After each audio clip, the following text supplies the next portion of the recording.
the House says, okay, if that were the case, assuming without conceding, we disband that committee, owing to the comments from the chairman, set up a new committee, and ask the minister to appear? Already, that's pretty late, because even at the end of the day, the court might still say, okay, now the House, you have powers to look into this matter, but definitely not that committee. No, but wait for the judge to do that. Is that what we're disputing? Sorry, Sulaiman. Is that what we're disputing, whether or not the House of Reps has the powers to look into this particular matter? From the originating processes that I saw, that's why in my opening statement I said there are majorly two planks. One, whether the minister will get fair hearing, and then also where does the powers of inquisition or investigation, how interwoven are they by virtue of Section 888. What is the power? What then is the power of oversight? When your power of oversight is subject also to the interpretation of the Constitution, and it is what the court says the law is that is the law. So would we have said that every other, just a moment, sir, are we saying that every other investigation that has happened in the past would have happened extrajudicially? No, the powers to conduct this probe are quasi-judicial powers, whether you like it or not. Really? Yes, the House does not have that prosecutory powers, so whatever they do... Yes, that's because they don't have... That's why you see, thank God you just used the word now, they don't have the prosecutory powers. And so, but it's clear. In looking into a matter, and then you now begin to assume a prosecuting powers, what does, the accused person do here? He says, look, even if I go to this man and tell him, it is better let me run to a different arm of government. That is what is playing out here.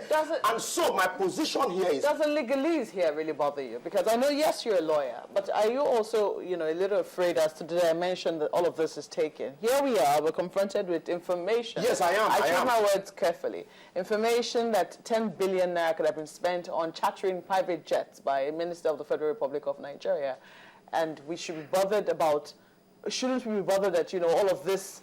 It seems like nothing's going to happen until 2015 as to what exactly took place in this particular matter. Because for me, really, basically, when a man, like I said, when a judge sits on trial, the judge is on trial. When a man sits on a seat of authority, you choose your words carefully, very carefully, and you talk less. That is why you see seasoned politicians hardly talk.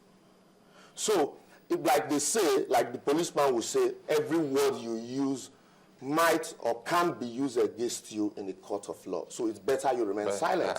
And so when you sit on such position, you mind your words carefully. Otherwise, it will be very easy for people to say, look, you're playing politics with this. So if that had been the case... before we go, the way it is now, it doesn't seem as if anyone has actually gone out of way, right? No. What we have now, I think why, like the statement I read to you. Let me read the statement from Zachary Mohammed. He says, quote, as a law-abiding arm of government, we will tarry a while and, of course, take a legal opinion as far as issues are concerned. That was before the last sitting. Before the speaker. Yes, before the speaker. But it still has not proceeded. No, what we're discussing, you invited me to look at, the legal issues, the legal aspect of all of this. That's what While we're discussing this, I think... Could we then say that is why they still haven't started, because of these issues you have raised? I think so, yes, I think so. Because we're discussing this because of the statement also made by the speaker that, look, I did not ask you to stop because of the insecurity in the nation. Go ahead with your probe. And so for the speaker also to be making statements like that, who is a lawyer, who is a very senior lawyer, also knowing fully well that once a court is seized of a matter, parties should sheath their sword. Whether an injunction is granted or not, you should wait for the outcome, even though the windmill of justice grinds slowly but surely. And also the parties can ask for accelerated hearing, that because of the importance of this matter, we want the court to decide it, one way or the other. You can depose affidavit of urgency. These are options open to lawyers. Well, information that's coming in now, I don't know how viable this is, but we also understand that, the House of Reps, there is an affidavit in court that the House of Reps or even the entire National Assembly cannot probe this particular matter until they get the consent of the president? That, I have not researched the law up to that point. But what I am telling you is that once the matter is submitted for adjudication before the court, all these are also, I think also that's also one of the prayers before the court, that there is a provision that for you to look into this, you would need the consent of the president. If there is a law that states so, that also would need interpretation of the courts. And so that is why it is always very important and necessary at this stage to wait for the court's pronouncement, because no matter how clear a law is, if a judge says this is what it means, and that is what the position of the law will be from then. All right, we'll get across to you subsequently when you do research up to that point, because it sure will be interesting to hear what your view is on that one. But we have to thank you for coming on. Oshomah as a legal practitioner. My pleasure. On today.